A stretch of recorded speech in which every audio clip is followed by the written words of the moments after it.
भारत पाकिस्तान के बीच जारी तनाव के बीच जहां हमारी सेना और सरकार पूरे एक्शन में है, वहीं देश के विपक्षी पार्टियों के कुछ नेताओं के सुर सुनकर लगता है वे अब भी हमारे देश के दुश्मनों की भाषा बोल रहे हैं। जी हां, आपके दिमाग में कई नाम दौड़ गए होंगे, लेकिन हम यहाँ बात कर रहे हैं समाजवादी पार्टी के मुखिया और उत्तर प्रदेश के पूर्व मुख्यमंत्री अखिलेश यादव की। दरअसल अखिलेश यादव ने हाल ही में एक बयान देते हुए कहा कि सरकार झांसी और बुंदेलखंड में मिसाइल बना रही थी, लेकिन हकीकत यह है कि सुतली बम तक नहीं बना पाई। अगर मिसाइल बनाने लगते तो हमें दूसरे देशों से हथियार खरीदने की जरूरत नहीं पड़ती। बड़े बड़े सपने दिखाए थे इन्होंने, ये बुंदेलखंड के लोग जानते होंगे, बड़े सपने आपने अखबार में पढ़ा होगा। ये दिल्ली वाले आए, उन्होंने कहा कि अब उत्तर प्रदेश में मिसाइल बनेगी, टैंक बनेंगे। हमारे उत्तर प्रदेश के लोग खुश हो गए और खासकर बुंदेलखंड के लोग खुश हो गए कि हमारे यहाँ तो अब टैंक और हवाई जहाज बनेंगे और बम बनेंगे।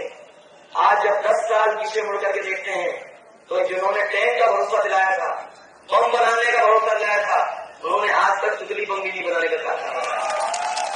बताएं बीजेपी वाले कहीं सुतली बम का भी कारखाना लगाया तो बताओ। दरअसल अखिलेश यादव का यह बयान उस समय आया है जब देश में भारत पाकिस्तान के बीच तनाव है। ऐसे में उनकी अज्ञानता और आधे अधूरे ज्ञान पर उन्हें सही जानकारी देना जरूरी है। तो क्या अखिलेश यादव को नहीं पता है कि उत्तर प्रदेश देश के सभी राज्यों में से सबसे बड़ा हथियार सप्लायर बनने वाला है और इसकी नींव रख दी गई है। रविवार 11 मई को राजधानी लखनऊ में ब्रह्मोस मिसाइल की यूनिट का उद्घाटन किया गया। मेक इन इंडिया अभियान के तहत उत्तर प्रदेश में बनाए जा रहे डिफेंस इंडस्ट्रियल कॉरिडोर से प्रदेश की पहचान एक नए डिफेंस हब के रूप में बन रही है। सरकार ने इसमें करीब 28,475 करोड़ रुपए के निवेश का अनुमान जताया है। इसी परियोजना के तहत प्रदेश में 6 बड़े नोड्स बनाए जा रहे हैं। लखनऊ, अलीगढ़, आगरा, झांसी, चित्रकूट और कानपुर, इन सभी जगहों पर डिफेंस और एरोस्पेस से जुड़ी यूनिट स्थापित की जाएंगी, जहां हथियार, रक्षा उपकरण, पार्ट्स और आधुनिक तकनीक से जुड़े उत्पाद तैयार किए जाएंगे। कानपुर में हथियार, पैराशूट, सैनिकों के लिए बुलेट प्रूफ जैकेट, सेना के लिए खास कपड़े और पार्ट्स का निर्माण किया जाएगा। अलीगढ़ में छोटे हथियारों, मानव रहित ड्रोन और पार्ट्स का निर्माण किया जाएगा। झांसी में हथियार, गोला बारूद का निर्माण किया जाएगा। चित्रकूट में हथियारों का टेस्टिंग सेंटर बनेगा। आगरा में सेना के लिए इलेक्ट्रॉनिक्स और गैर प्रदूषणकारी यूनिट्स लगाए जाएंगे। इतना ही नहीं, यूपी में डिफेंस मैन्युफैक्चरिंग के लिए जिन कंपनियों के साथ कॉन्ट्रैक्ट किया गया है उसमें Adani Defence and Aerospace, BrahMos Aerospace, Tata Technologies, DRDO, Optic Electronics India, Anchor Research Lab, जेनिसर, सेल, एमिटेक, LN&L1, डेल्टा, कॉम्बेट, स्पाइसजेट और टेक्निक्स जैसी कंपनियां शामिल हैं। ऐसा नहीं है कि आज भारत पाकिस्तान तनाव के बीच ये सब हो रहा है। उत्तर प्रदेश में डिफेंस कॉरिडोर की घोषणा तो 2018 में ही प्रधानमंत्री नरेंद्र मोदी ने की थी। अब बताइए, क्या अखिलेश यादव सिर्फ ट्विटर की खबरों के सहारे सरकार पर सवाल उठाएंगे, सरकार के कामों को लेकर सवाल करेंगे? सवाल यह है कि क्या अपने राज्य में इतने बड़े पैमाने पर हो रहे निर्माण की भी जानकारी अखिलेश यादव को नहीं होती?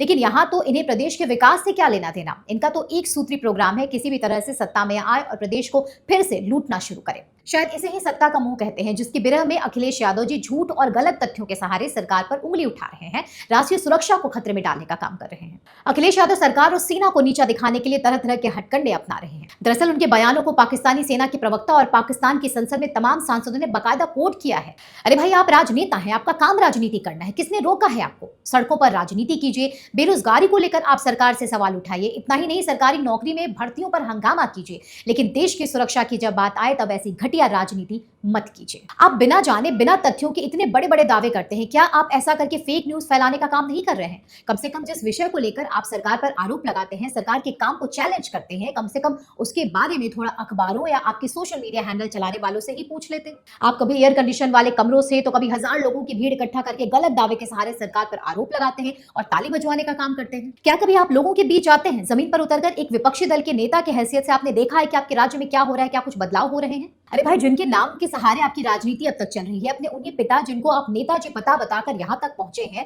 उन्हीं राज्य के पूर्व मुख्यमंत्री स्वर्गीय मुलायम सिंह यादव जी से ही कुछ सीख लेते। उनके नक्शे कदम को सिर्फ अपने भाषणों में ही नहीं बल्कि अपनी राजनीति का सार भी बना लेते। ये इसलिए भी हम कह रहे हैं क्योंकि जो काम आप नहीं कर पाए वो काम आपके पिता और राज्य के पूर्व मुख्यमंत्री स्वर्गीय मुलायम सिंह यादव जी ने किया, जो कि देश के रक्षा मंत्री भी रह चुके थे, जिनके रक्षा मंत्री के कार्यकाल को आज भी याद किया जाता है, जिन्होंने राजनीति से इतर देश के लिए सोचा, देश की सेना के लिए सोचा। शायद आपको याद ना हो, हम याद दिलाते हैं आपको। दरअसल देश की सरहदों की रक्षा करते हुए यदि आज कोई जवान शहीद हो जाता है तो उसका पार्थिव शरीर पूरे सम्मान के साथ उनके घर परिवार, उनके गांव, उनके परिजनों के बीच पहुंचाया जाता है।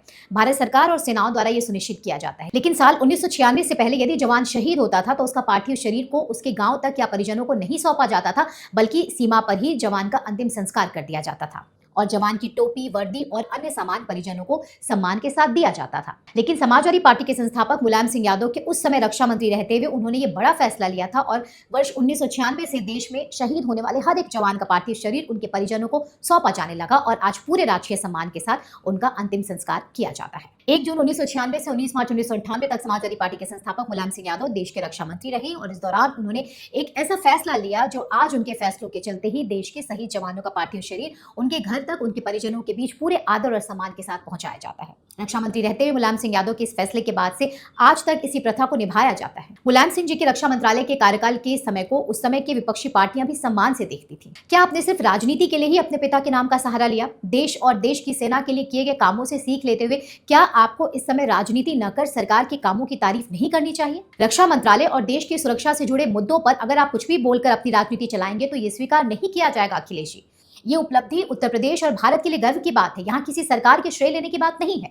जब पूरा देश सरकार और सेना के साथ एकजुट है तब अपने ऐसे बयानों से आप देश के दुश्मनों को मौका दे रहे हैं। क्या ये देश की विचारधारा के साथ विश्वासघात नहीं है? आप एक संवैधानिक पद पर रह चुके हैं। इस तरह की घटिया बयानबाजी आपको शोभा नहीं देती। कहीं ऐसा ना हो कि अपने इन्हीं बयानों के कारण आप उत्तर प्रदेश की राजनीति में अप्रासंगिक हो जाएं। ऐसे भी क्या सत्ता की लालच, जहां देश की सुरक्षा और सेना से जुड़े मामले, सेना के लिए तैयार हो रहे हथियारों पर आप राजनीति करें? ऐसे मौकों पर देश और सेना का मनोबल गिराना किसी देशद्रोह से कम नहीं है अखिलेश यादव जी, याद रखिएगा ये बात। फिलहाल इस वीडियो में मेरे साथ बस इतना ही, लेकिन आपको हमारे कंटेंट कैसे लगते हैं हमें कमेंट सेक्शन में जरूर बताएं। इसके अलावा अगर आपने अब तक हमारा यूट्यूब चैनल सब्सक्राइब नहीं किया है तो जरूर करें। जय हिंद।